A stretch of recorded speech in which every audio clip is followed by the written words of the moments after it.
Alerte coronavirus. Attention, attention, le coronavirus se transmet très facilement et fait des ravages. Pour l'éviter, le port du masque de protection est obligatoire en tout lieu. Dans l'administration publique ou privée, dans les réunions, les rencontres, dans les marchés, les magasins, les boutiques et lors des déplacements, le port du masque est obligatoire. Même dans les lieux privés, dès lors que l'on n'est pas seul, le masque doit être le fidèle compagnon. Mais attention, le port de masque de protection ne dispense nullement d'appliquer les autres mesures de prévention, notamment le lavage des mains à l'eau et au savon et l'observance de la distance de sécurité sanitaire d'au moins 1 mètre entre personnes. Enfin, s'abstenir de porter des gants en vue du lavage régulier des mains à l'eau et au savon ou de l'application de gel hydroalcoolique. Pour tout savoir sur l'épidémie du coronavirus au Bénin, rendez-vous sur le site web www.gouv.bj/coronavirus. Ceci est un message du gouvernement de la République du Bénin. Mesdames, Messieurs, bonsoir. Merci de votre attention. Voici le sommaire de ce journal. Le palais de la Marina, totalement relooké, d'importants travaux de rénovation y ont été entrepris. Aujourd'hui, l'enceinte dégage un parfum de modernité et de prestige.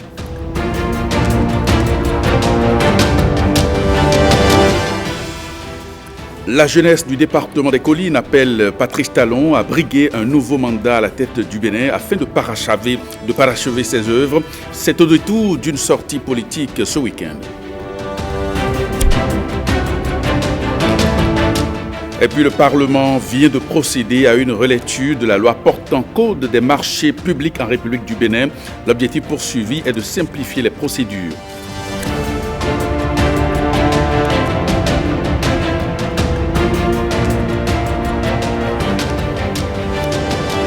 Merci de votre attention. Retour sur la célébration des 60 ans d'indépendance du Bénin en pleine pandémie de coronavirus. Eh bien, le chef de l'État, Patrice Talon, a tout de même tenu à honorer les martyrs béninois. Il s'était rendu hier donc sur le site du monument aux morts à Flakodi. Eman Rodrigue Amégan. Il est là. Pile à l'heure. 9h50 comme annoncé, le président Patrice Talon arrive à Flakodi.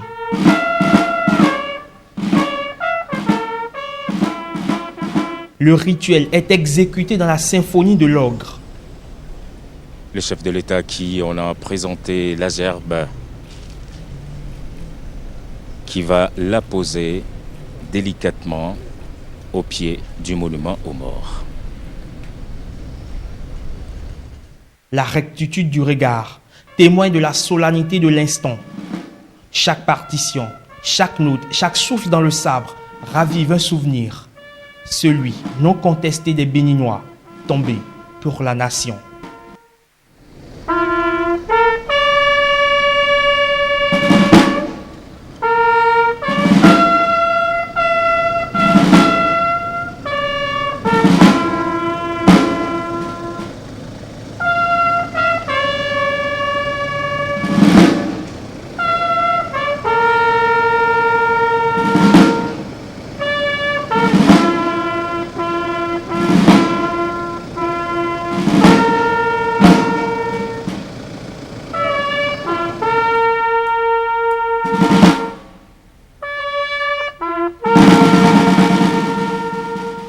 La flamme de l'espoir vient comme apporter une clarté dans les cœurs des Béninois, unis par le drapeau tricolore et mis à l'épreuve par la pandémie du coronavirus. Un agent pathogène qui n'aura pas empêché la tenue d'un rituel devenu sacro-saint au fil des décennies, 6 à présent. Là est peut-être le salut. Et donc voilà qui est fait pour les 60 ans de son indépendance. Le Bénin se souvient de ses enfants morts pour la patrie. Et vous l'avez vécu hier en lieu et place du traditionnel défilé militaire. C'est une cérémonie de prise d'âme qui a tenu lieu de célébration officielle au Palais de la Marina. Une cérémonie placée sous le signe de la responsabilité dans un contexte de crise sanitaire. Nicanor Kovi, Bénédicte Bosso. Vue du ciel, la Marina rénovée à fière allure. Mais la vraie beauté de cette cérémonie est ailleurs. Elle réside dans l'exactitude d'un maître d'orchestre nommé Patrice Talon et dans la simplicité d'une prise d'âme à la précision toute spartiate. 10 heures pétantes, début des opérations. Le président de la République arpente le tapis rouge et passe en revue ses troupes. 5 pelotons représentatifs des différentes entités des forces armées béninoises. La direction générale de la police républicaine, l'armée de l'air, la marine nationale, l'armée de terre et le nouveau-né, la garde nationale. La première compagnie de musique de la police républicaine sait battre à la mesure de cet instant de solennité. Elle reconnaît dans le président de la République, le chef suprême des armées, rien qu'à sa démarche altière, et lui fait bon accueil. À Rovi Donoué clament à l'unisson les cuivres, les claviers et les percussions.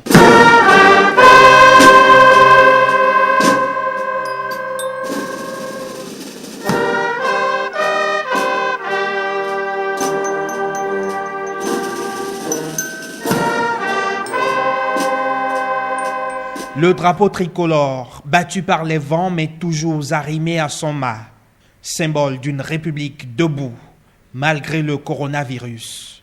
Debout aussi comme son président, souverain dans sa gestion de la crise sanitaire, digne face aux couleurs de la nation.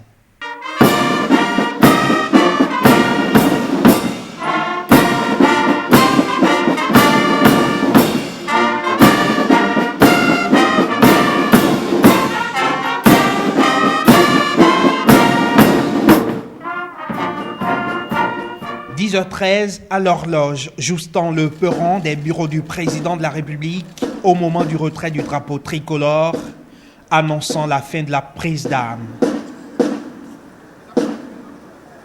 Une fin de cérémonie avant laquelle le président s'est formalisé de quelques civilités avec les présidents des institutions de la République et les membres de son gouvernement. Un quart d'heure en tout empreint de grande solennité pour un État aujourd'hui sexagénaire. Un quart d'heure en toute responsabilité, un quart d'heure pour l'éternité.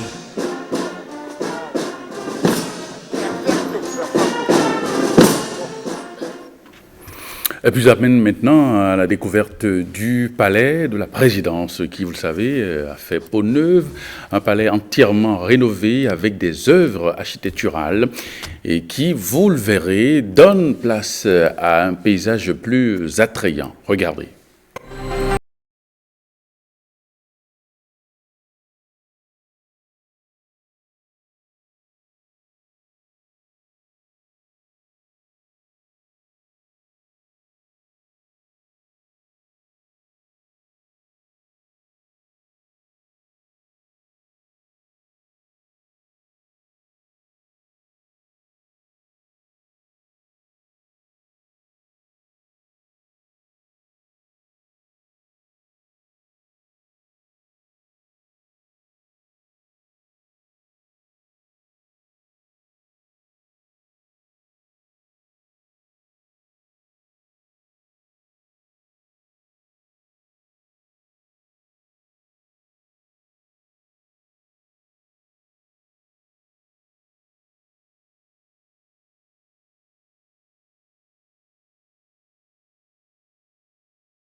Le commandement de la garde républicaine a fait peau neuve.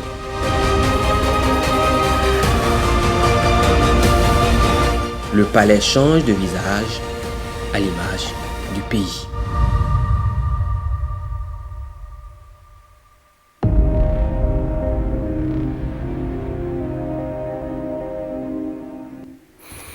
Et puis à l'occasion de la célébration du 1er août, le chef de l'État, Patrice Talon, a eu à délivrer la veille un message à la nation.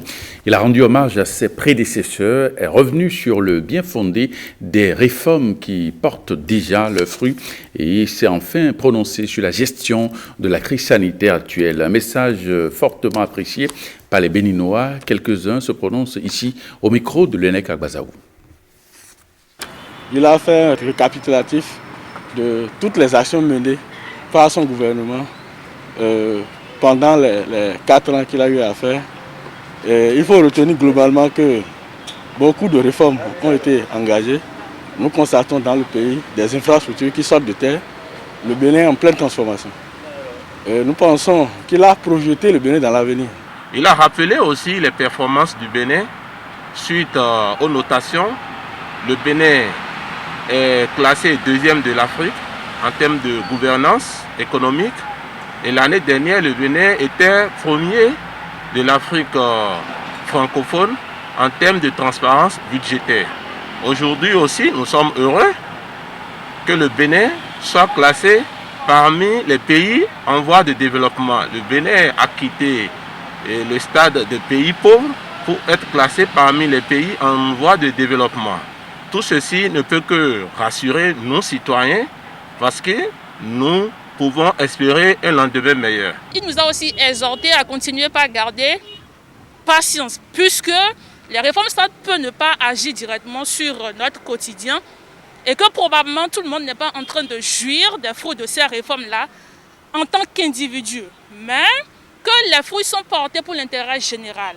L'intérêt général, nous avons les hôpitaux, les grands projets d'asphaltage où nous avons un peu partout de belles routes. Il a aussi parlé de l'eau et de l'électricité.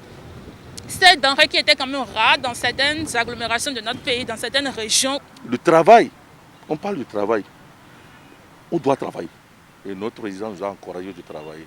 Et c'est ça seul qui peut nous libérer. Nous devons changer de mentalité, nous mettre au travail comme il a dit, avec abnégation et méthode, afin que nous puissions sortir des sentiers battus, essentiellement relever le défi de la pauvreté. Il a quand même rendu un hommage aussi élogieux aux présidents qui sont quand même encore en vie. Déjà, je trouve que c'est bien noble. La pandémie qui frappe le monde entier actuellement, le chef de l'État n'a pas manqué de remercier les acteurs du secteur de la santé qui fournissent beaucoup d'efforts pour quand même satisfaire la population. Et au même moment, le chef de l'État a rappelé la stratégie de riposte mise en œuvre par son gouvernement qui produit des résultats très très appréciables. Nous ne pouvons que nous en féliciter et encourager le chef de l'État à continuer ces réformes. On remercie le chef de l'État pour son discours, pour la force de caractère qui porte les actions du gouvernement. On ne peut que le féliciter. La démarche, elle est déjà forte, l'ambition, elle est salutaire et nous devons œuvrer tous ensemble pour renforcer le peu qui est fait. Il faut voir les grandes avancées de ces 4 dernières années comme des avancées stratégiques de positionnement. Dans les jours à venir, dans les semaines et les mois à venir, cela se concrétisera de plus en plus dans les faits. Pour notre président de la République, tout ce que moi je vais lui dire, c'est de prier pour lui et de l'encourager.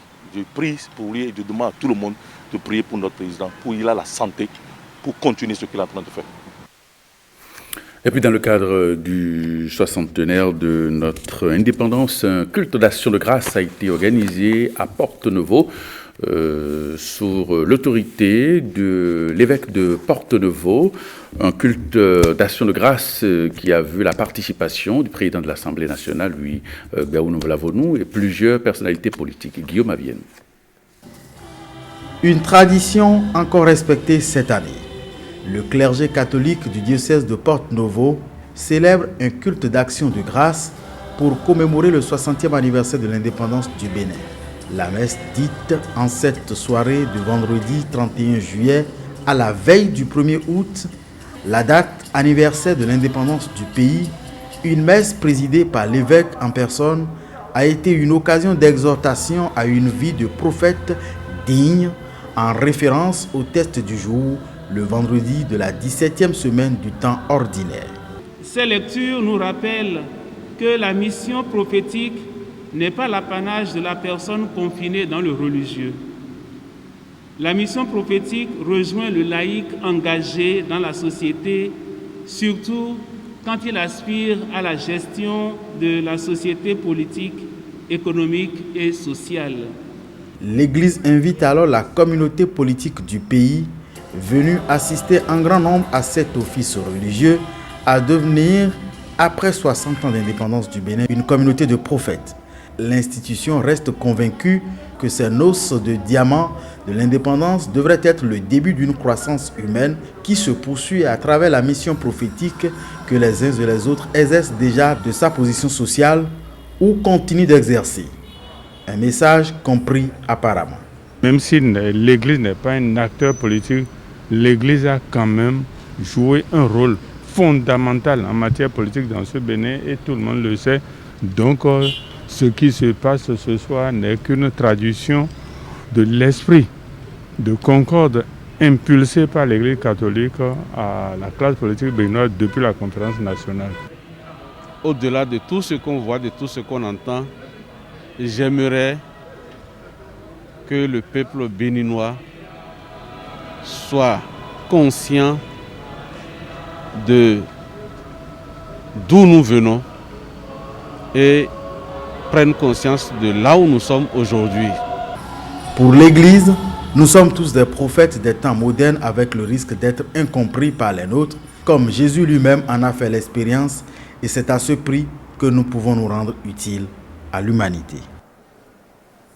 Face aux difficultés rencontrées dans son application, la loi portant Code des marchés publics en République du Bénin, votée en 2017, a nécessité une relecture au Parlement en cette fin de semaine. L'opération s'est conclue par un vote à l'unanimité. Guillaume Avienon.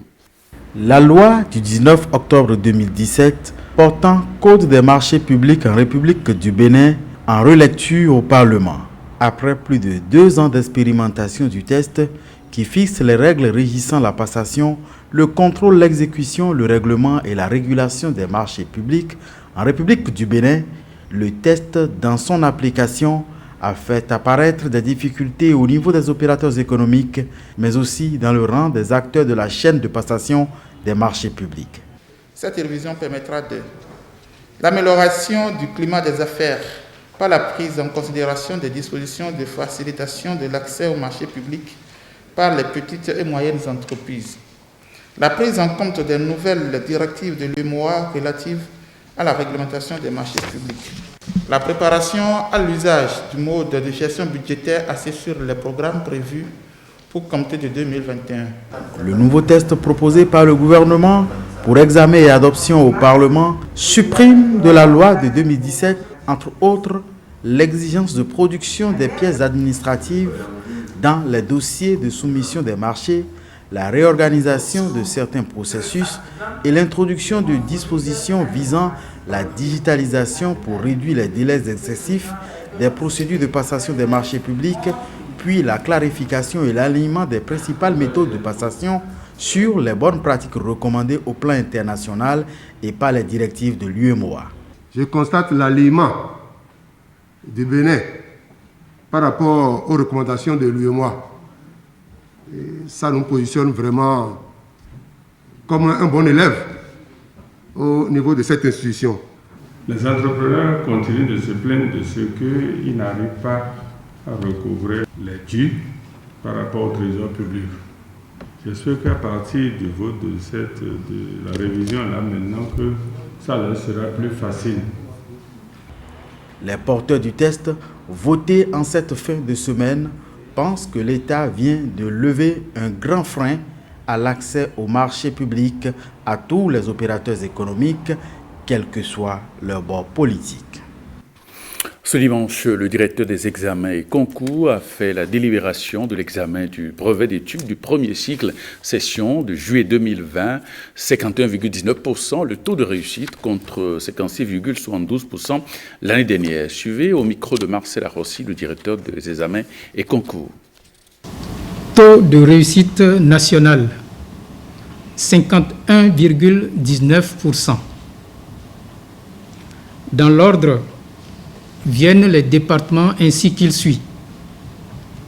Département premier, Mono, 64,12%. Deuxième, département du Koufo, 61,67%. Troisième, département du Littoral, 58,48%. Quatrième, département du Zou, 59,93%. Cinquième, département de l'Atlantique, 54,08%. Sixième, département des Collines, 53,05%. Septième, département de la Donga, 49,24%. Huitième, département de l'Atakura, 46,13%.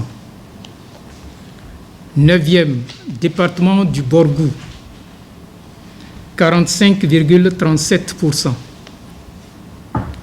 Dixième, département de l'Ouémé, 43,02%. Onzième, département de l'Alibori, 41,86%. Douzième, département du Plateau, 40,07%, soit un taux de réussite nationale de 51,19%. La proclamation effective qui consiste en l'affichage des listes des admissibles a lieu le mardi 4 août 2020 dans tous les départements à partir de 8 heures et de façon simultanée sur toute l'étendue du territoire national.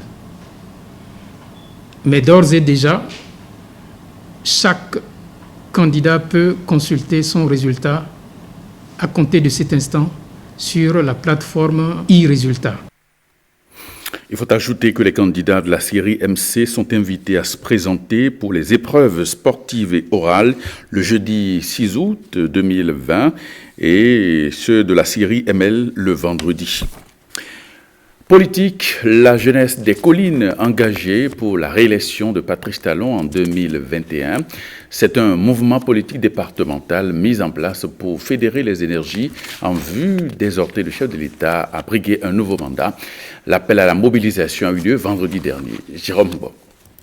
Le président Patrice Talon doit se présenter aux élections présidentielles de 2021. Enfant du Bénin de JCRPT 2021, c'est le mouvement Jeunesse des Collines engagé pour la réélection de Patrice Talon en 2021.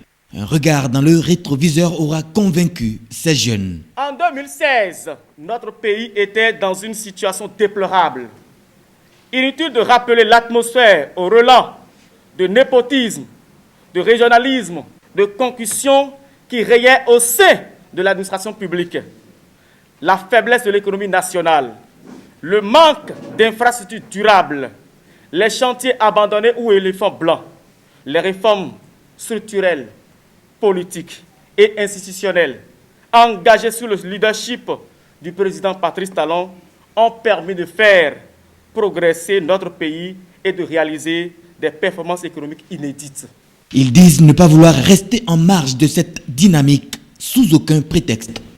Depuis sa veille, nous montrons notre engagement à travers ce mouvement politique départemental mis en place pour rallier toutes les couches sociales autour de la candidature du président Patrice Talon. Nous pensons que l'œuvre de reconstruction de notre pays, entamée le 6 avril 2016, ne doit pas s'arrêter en si bon chemin.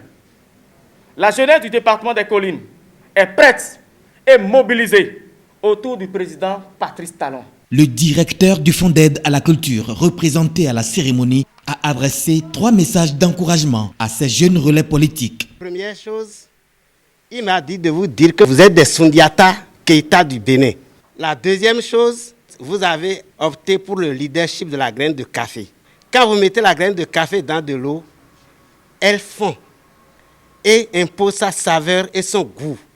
C'est ce que vous venez de faire. Troisième chose, vous n'avez appliqué que la Rome, c'est-à-dire vous avez été rigoureux dans votre organisation qui est méthodique et efficace.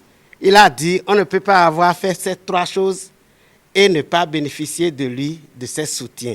Je salue l'engagement des jeunes des collines qui lancent aujourd'hui cet appel vibrant au président Patrice Guillaume Athanase Talon pour un second mandat. La jeunesse de Dassa, fortement représentée ici, est déjà prête. La main tendue de la JCRPT au parrain Kehinde Paulin Akpona a reçu un écho favorable.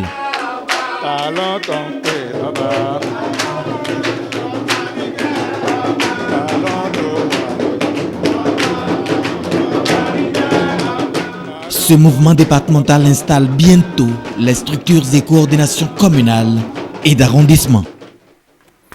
La deuxième session ordinaire du comité technique de gestion du projet moyen de subsistance durable, c'était sur la coupole du ministère d'État chargé du plan et du développement. Reportage.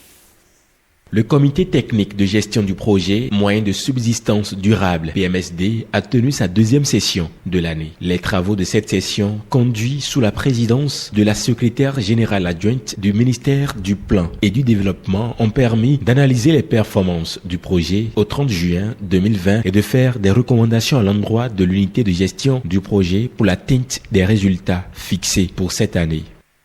Malgré les conditions du Covid, le projet a pu atteindre un taux d'exécution physique de 41,49% et un taux d'exécution financière de 36,52%.